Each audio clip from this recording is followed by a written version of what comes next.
is Jackie with your All Access interview. I'm here with Zach from Mini Mansions, and we're here at day 2 of Tennessee's Bonnaroo, enjoying a little bit of sunshine. It's not too bad right now.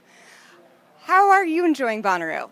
Well, it's pretty swampy already. I've only been here for a couple hours, but pretty excited about it. Never been before. Ooh, okay. Lots of stuff to do as a rookie. Yeah. Lots of stuff. So you're not from Tennessee. You're from, are you based in LA? Based in Los Angeles and born and raised there. Ah, okay. Then this question is right up your alley.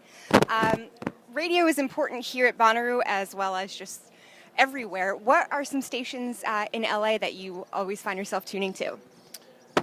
Growing you and Michael, which is a station, an independent station based at Loyola Marymount, and Michael Schumann in our band was a DJ there forever while he was at college there. So a lot of times we would go while he was spinning and like hang out there for 4 hours, especially when he had his like 2 to 6 a.m. shift. So we'd go there after the bars and just like kind of listen to records for a few hours.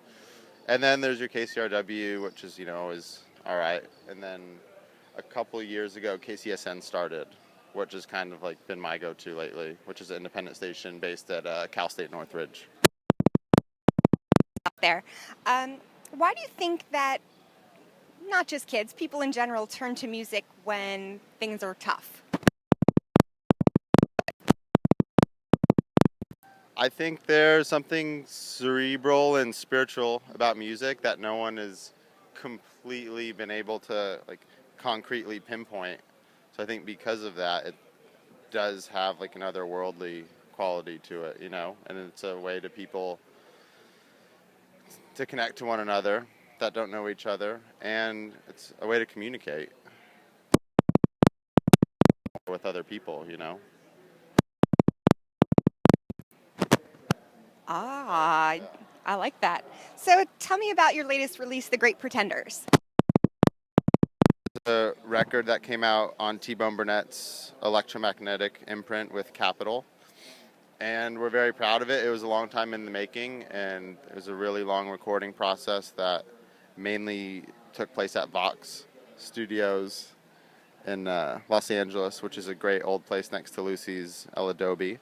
And then we mixed it with a man named John Congleton in Dallas, which was a great experience to all go there for 2.5 weeks and get into it with him.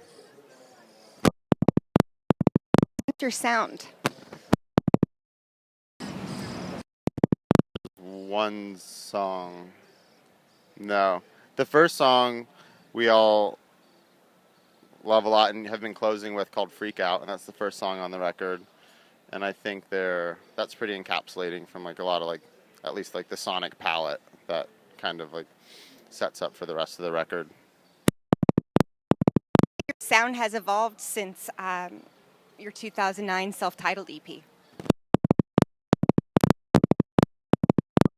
Switching, and there were a lot of limitations because Michael played a cocktail kit, I played it on one tune, and I played piano on a tune, and Michael played guitar, and there was a lot of kind of musical chairs within the studio. Then after we started touring that, our positions were a little bit more honed in on. So because of that, I think we each got to focus on whatever those said roles became.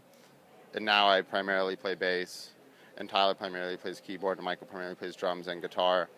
So I think being able to focus on those things really, and after spending like 2 years in a band with one another, it's like, you learn everyone's sensibilities in a way that you can't even really articulate. But there's a communication line that kind of like elevates the studio process. Everybody and everything, I bet. So what are some benefits of playing Bonnaroo? What are some benefits of Bonnaroo?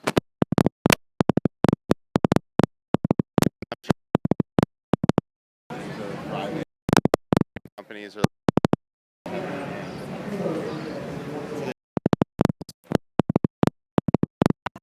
Yeah, it's a little gamey out here, folks.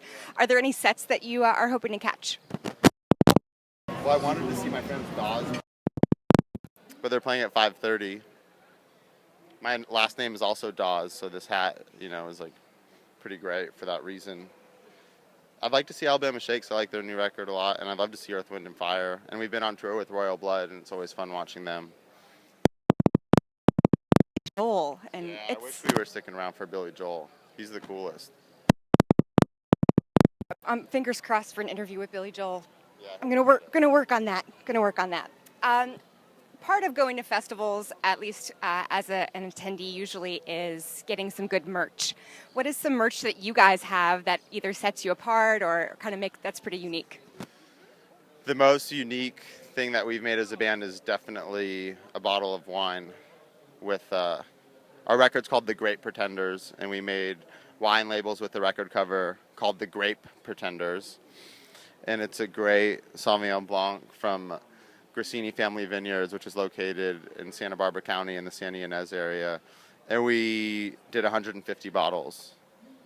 And we kind of have to sell them from the back of our van and like by word of mouth because there's not really a legal outlet to do that.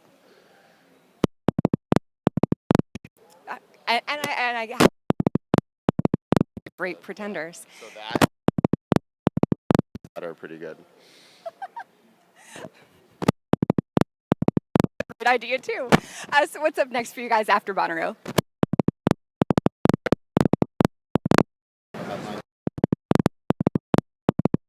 We're doing some dates with My Morning Jacket in August in the States and then back to Europe for festivals. Stay tuned for a lot more from Mini Mansions. This is Jackie. Thanks to All Access and In the Key of Change.